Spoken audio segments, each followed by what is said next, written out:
Ini entah karma atau apa, tapi yang jelas ketika Marsha mencoba untuk dalam tanda kutip mengerjai Sandra lewat mutiara teman-teman, ternyata Marsha lah yang justru harus kena karmanya. Marsha pada akhirnya pun juga harus jatuh pingsan karena dibuat oleh Sandra. Yap, Sandra yang ternyata udah tahu rencana dari Marsha karena Marsha kelihatan wajahnya, sehingga membuat Sandra pun juga langsung tanpa banyak basa-basi membuat Marsha pun juga pingsan. Tapi sayangnya ada satu kesalahan besar yang dilakukan oleh Sandra.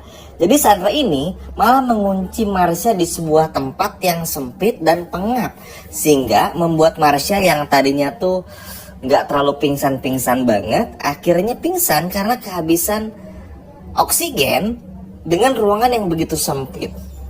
Alhasil Marsha pun juga pingsan. Nah, ini akan sangat berbahaya kalau didiamkan begitu lama dan ditinggalkan begitu saja. Apalagi Sandra ini orangnya cuek banget teman-teman, dan di sana pun juga menyisakan mutiara. Tapi tenang teman-teman ya, mutiara diselamatin sama Kenzo, jadi teman-teman nggak perlu khawatir. Pokoknya mutiara aman, digendong nanti sama Mas Kenzo, dirangkul bahkan dipeluk juga. Tapi yang menjadi pertanyaan berikutnya adalah si Marsha ini tuh kondisinya semakin parah dan semakin buruk. Bahkan si Sandra ini pun juga entah kenapa ya, emang mungkin Sandra ini nggak pernah punya rasa simpati kali ya. Jadi pada akhirnya ngerasa bodo amat dan nggak peduli. Entah apakah memang harus senang atau enggak ya, karena Marsha pun juga seperti itu dan sebagainya macamnya. Tapi hal inilah yang nanti bakalan membuat Sandra berurusan dengan pihak kepolisian.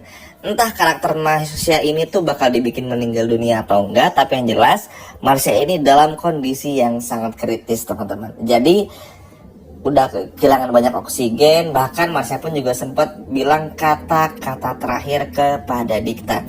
Dan hal inilah yang cukup ditakutkan teman-teman. Ini membuat Marsha pun harus pergi untuk selama-lamanya.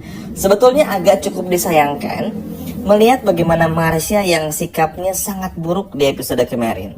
Ketika ada ibu-ibu pingsan, bukan dibawa ke rumah sakit, tapi malah diambil dompet beserta uang dan segala jenis barang milik dari ibu tersebut. Padahal Marsha ini ada potensi menjadi orang baik ya teman-teman. Tapi ternyata karena terhimpit ekonomi membuat Marsha pun juga seakan gak punya pilihan lain selain menjadi seperti itu. Sayang aja, padahal kalau Marsha ini jadi baik, ini tuh bisa jadi temannya Mutiara lah ibaratnya. Jadi kalau Sandra mengganggu, Marsha bisa bela. Ada potensi besar sebetulnya. Cuman sayang karena Marsha ini tuh juga tipikal orang yang gak sabaran ya setipe sama Sandra, maka hasil ya udah akhirnya pun juga harus berakhir seperti itu.